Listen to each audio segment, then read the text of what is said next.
मी प्राध्यापक तरंगे sir online क्लासच्या माध्यमातून 10वी गणित भाग 1 part 1 chapter number 1 linear equations in two variables दोन चलातील रेषीय समीकरणेचं 1.1 1.3 म्हणजे क्रॅमर्स रूल पद्धत बघितली आपण। आता आपल्याला 1.4 कडे जायचं आहे। तर आज आपण 1.4 म्हणजे या पूर्ण धड्यातले सगळ्यात अवघड गणित। तर 1.4 मध्ये काही गणित आज आपण बघणार आहोत। 1.4 एक्सरसाइज 1.2 ग्राफचा आहे, आपण शेवटी घेणार आहोत। 1.4 उद्या, 1.5 वर्ड प्रॉब्लेम्स शाब्दिक उदाहरण उद्या, आणि मग शेवटी आपण ग्राफ आलेख बघू। तर आता मी गणित समजावून दाखवतो, सगळेजण लक्ष द्या। हे इक्वेशन्स काय आहेत बघा जरा।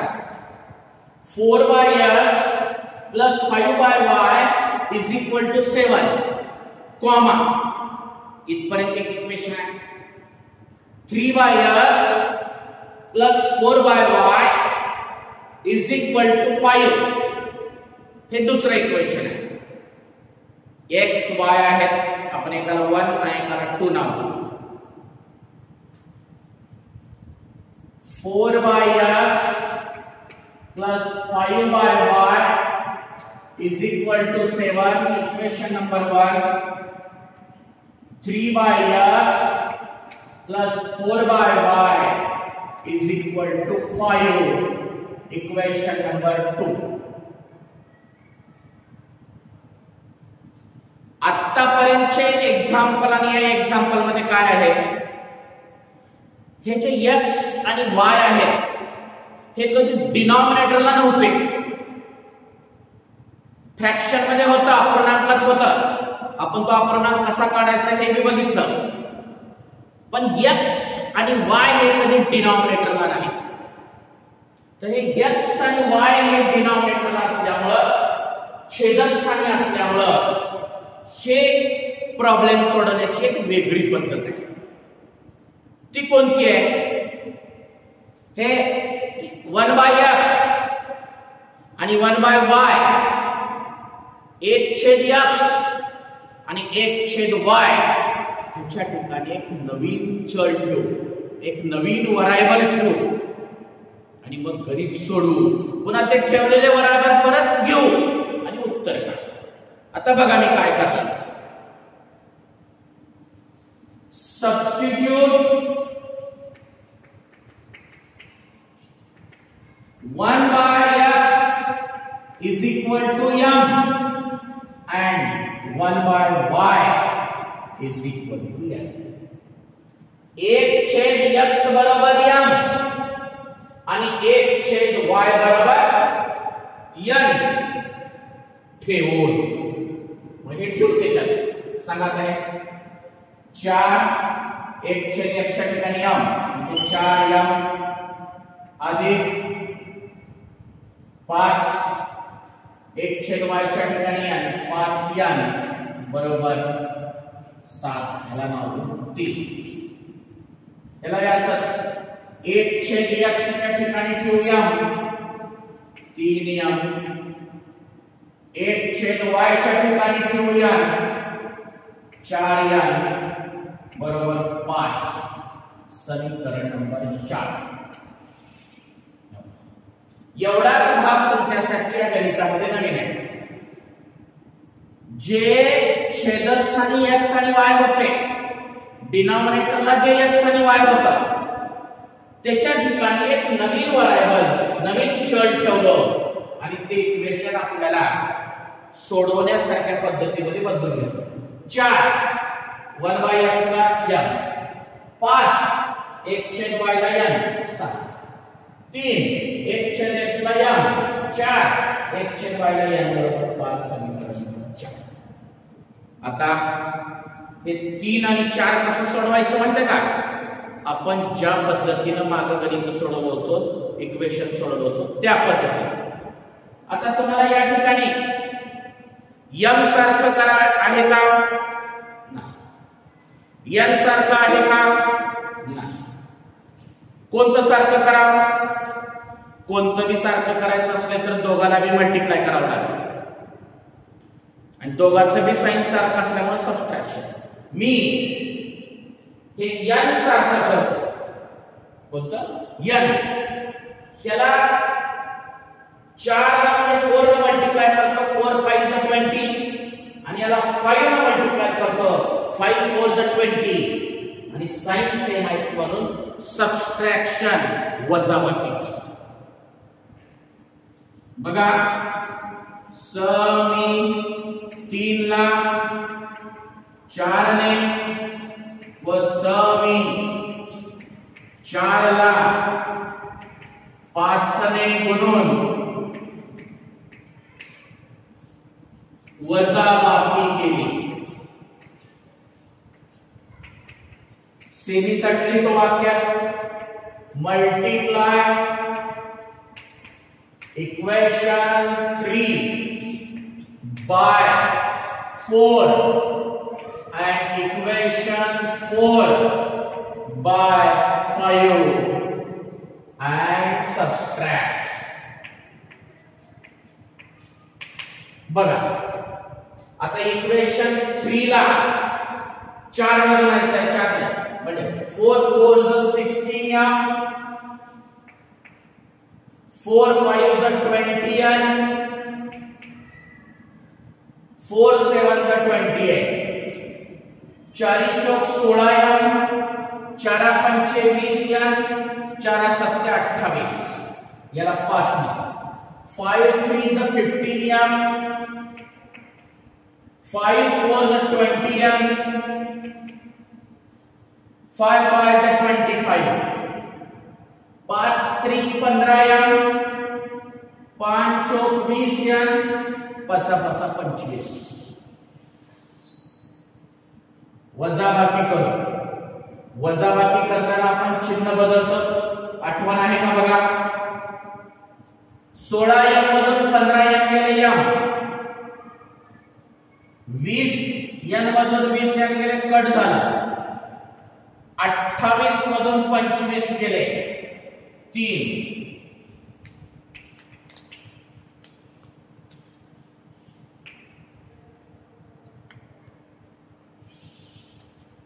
m बरोबर आलं 3. आता हे m बरोबर जे 3 आले ते तुम्ही एकतर 3 मध्ये ठेवा किंवा 4 मध्ये ठेवा.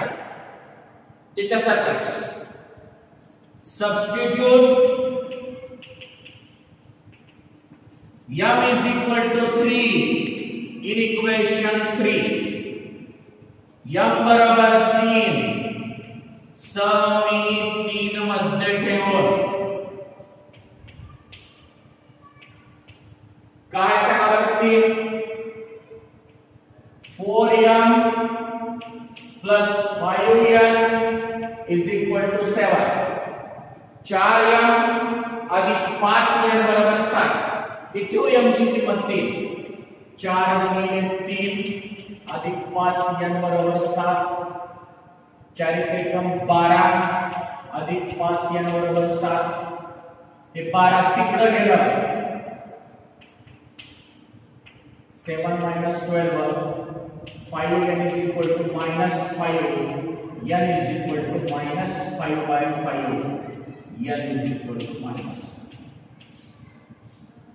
सगळ्यात महत्त्वाची गोष्ट म्हणजे इथं आपल्याला थोड्या वेळासाठी वाटू शकते की आपलं उत्तर आलं आणि बरेच जण काय म्हणतात m बरोबर 3 आलंय आणि n बरोबर वजा 1 आलंय.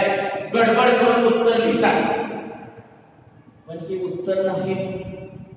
तुमचं इक्वेशन कोणत्या व्हेरिएबल मध्ये बघा बरं? x आणि y. उत्तर तुमचं x आणि y मध्ये आलं नाही अजून. तुमचं उत्तर m आणि n मध्ये आलं. मग आता याला x आणि y मध्ये कसं बदलायचं? तुम्ही जे इक्वेशन सोपं व्हावं म्हणून ज्या किमती ठेवलेल्या त्या त्या किमती परत एकदा लिहायच्या. म्हणजे कसं काय किंमत ठेवलं होतं तुम्ही सांगा बरं. 1/x is equal to m and 1/y is equal to n ठेवलं होतं. याच्यामध्ये मग तुमच्या आता आलेल्या किमती ठेवा. 1/x is equal to m का आलाय 3. 1/y बरोबर का आलाय -1. आपल्याला x आणि y च्या व्हॅल्यू काढायच्या आहेत. 1/x आणि 1/y त्याला काय करावं रेसिप्रोकल वेस्ट ज्याला 9वीत आपण शिकलेला आहे बाय इन्व्हर्टेंडो व्यस्त क्रिया करू. बाय इन्व्हर्टेंडो करू 1/x चं उलट करा x y 1 म्हणजे x 3/, खाली काही नाही म्हणजे 1 आहे उलट करा 1/3 व्यस्त करा हे उत्तर आलं. 1/y चा रेसिप्रोकल करा y -1/1 चा रेसिप्रोकल करा -1 च येते. मग उत्तर लिहा तुम्ही काय x, y is equal to 1/3, -1 is the solution. हे उकल आहे. बघा अजून एकदा इक्वेशन समजावून दाखवतो. बघा दिलेला प्रॉब्लेम आहे 4/x plus 5/y is equal to 7, 3/x plus 4/y is equal to 5. त्याला एकाला इक्वेशन 1 इक्वेशन 2 म्हणून घेतलं. समीकरण नंबर 1 समीकरण नंबर 2. या समीकरणामध्ये आपल्याला सोडवण्यासाठी सध्या अडचण कोणती आहे म्हटलं तर ते छेदस्थानी असलेलं x आणि y. x आणि y छेदस्थानी असल्यामुळे अवघड आहे डिनॉमिनेटरला असल्यामुळे. तर आपण काय करू त्याच्या ठिकाणी एक नवीन किंमत ठेवू. कोणते substitute 1/x is equal to m and 1/y is equal to n. 1/x बरोबर m व 1/y बरोबर n ठेवू. एक 4 दशांश तसा 1/x म्हणजे m. हे 5 दशांश तसा 1/y म्हणजे n. हे 7 त्याला 3 नाव.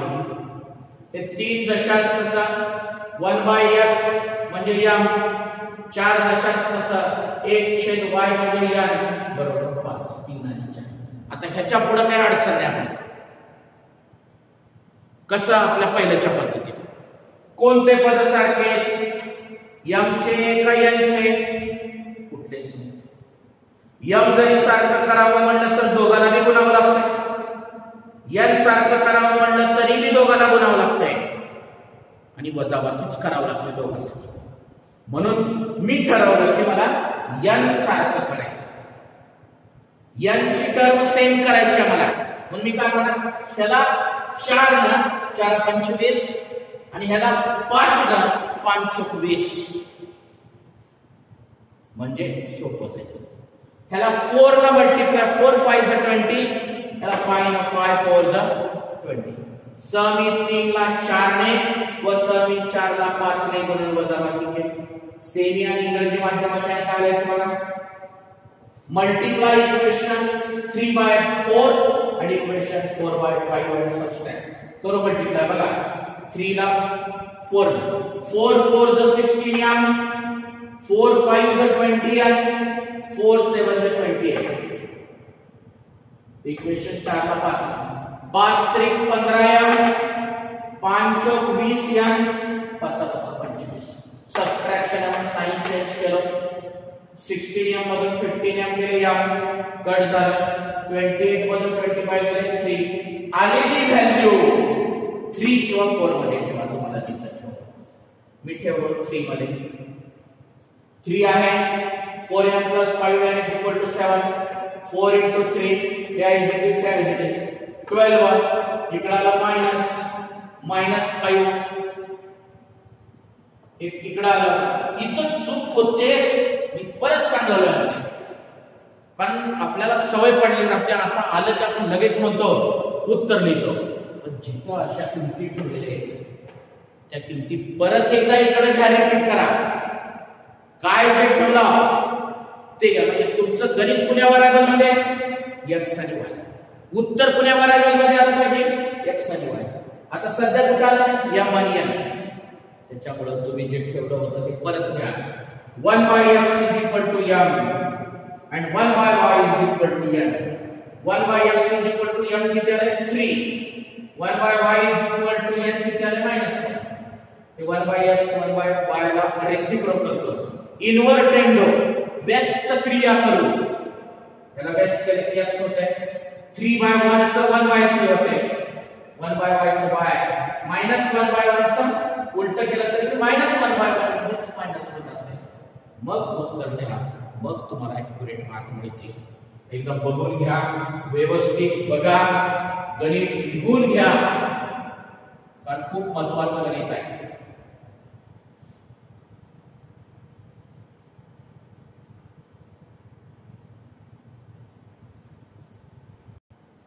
अजून एक एक्झाम्पल करून दाखवतो बघा.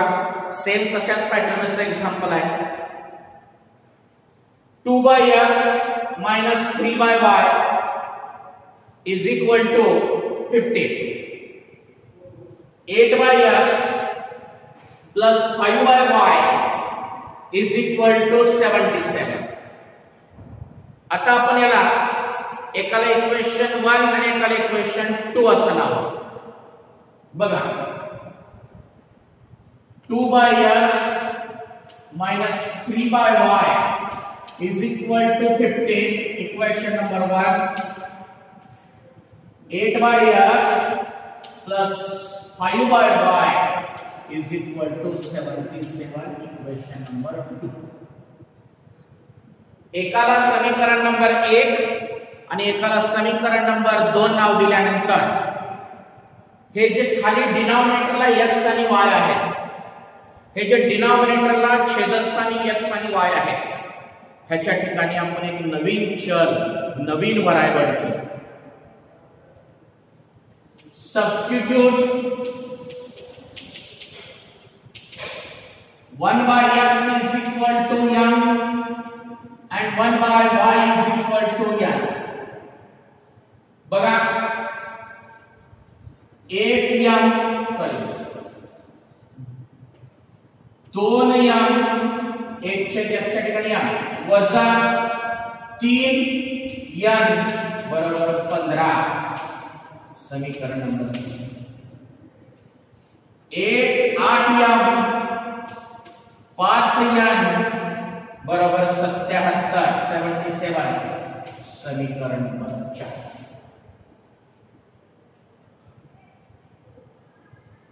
m चे पद जर सारखे करायचे असतील तर इक्वेशन 1 ला 4 ने म्हणलो का, 4 2 8 होते, खाली 8 आहे, सेम आहे साइन, वजाबाकी सबट्रॅक्शन करायचं.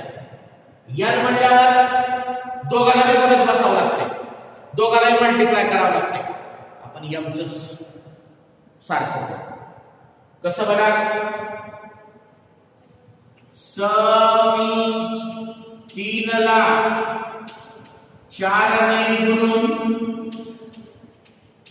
समी 2 वजा बाकी केली.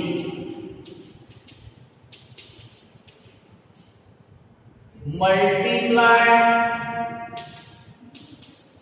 इक्वेशन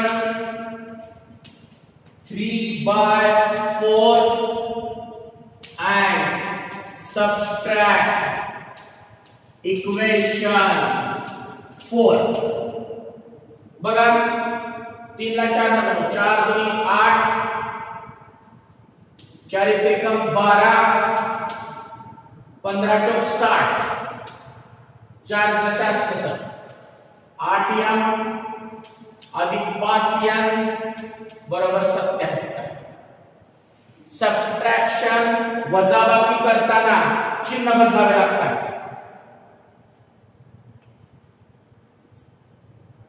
हे 8m कट झालं, वजा 12n आणि वजा 5n वजा 17n 77 मधून 60 गेले, वजा 17, दोन्हीकडे वजा वजा असल्यामुळं मायनस मायनस प्लस, n बरोबर 17 भागिले 17, कट झालं, n बरोबर 1.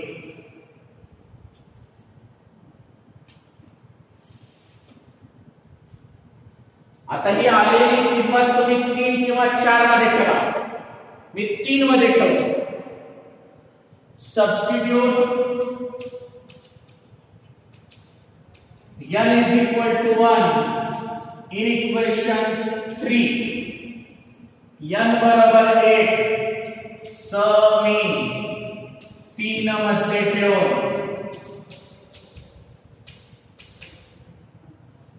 काय बघा 3 2n वजा 3n बरोबर 15. 2m is it is 3 into 1 is equal to 15. 3 1 3 is equal to 15. minus 3 तिकडे गेला. 2m is equal to 15 plus 3. 2m is equal to 18. m is equal to 18 by 2. m is equal to 2 9s 18.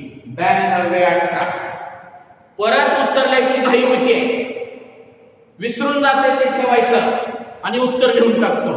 मी तेच मुद्दा परत परत सांगतोय, कारण जिथं विद्यार्थी चुकतात ती गोष्ट मला विद्यार्थ्याच्या डोक्यात बसवायची, चुका होऊ नये.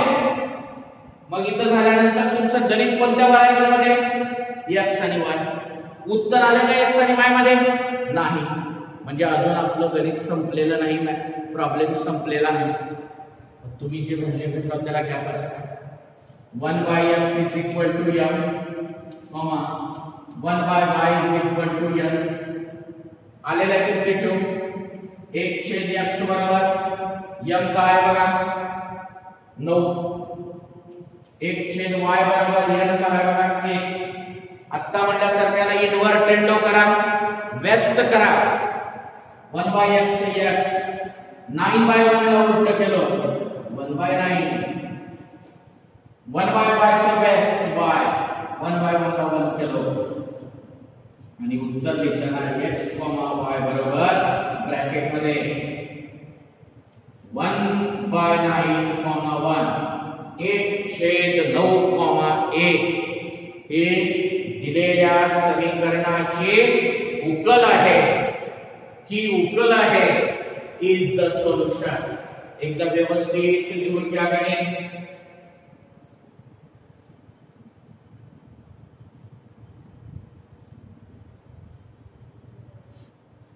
विद्यार्थी मित्रांनो, आज जे 2 गणित शिकवलेले आहेत तुम्हाला, हे दोन्ही गणित काय करा तुम्ही एकदा ऐका व्यवस्थित, आणि हेच 2 गणित आजच्या होमवर्कला आहेत. म्हणजे एकदा हे लिहून घ्या गणित सगळे, आणि हेच गणित तुम्ही कागदावर न बघता सोडवा, म्हणजे तुम्हाला याच्या पुढले गणित येतील. याच्या पुढच्या गणिताचा जो भाग आहे ते आपण नेक्स्ट व्हिडिओ मध्ये बघू. तुम्हाला या गणिताबद्दल जी काही अडचण येईल, तुम्ही डायरेक्ट माझ्या व्हॉट्सअप नंबरवर तुम्ही मेसेज टाका. त्याच्याही पलीकडे अडचण असेल तर तुम्ही केव्हाही फोन करू शकता. ओके, धन्यवाद.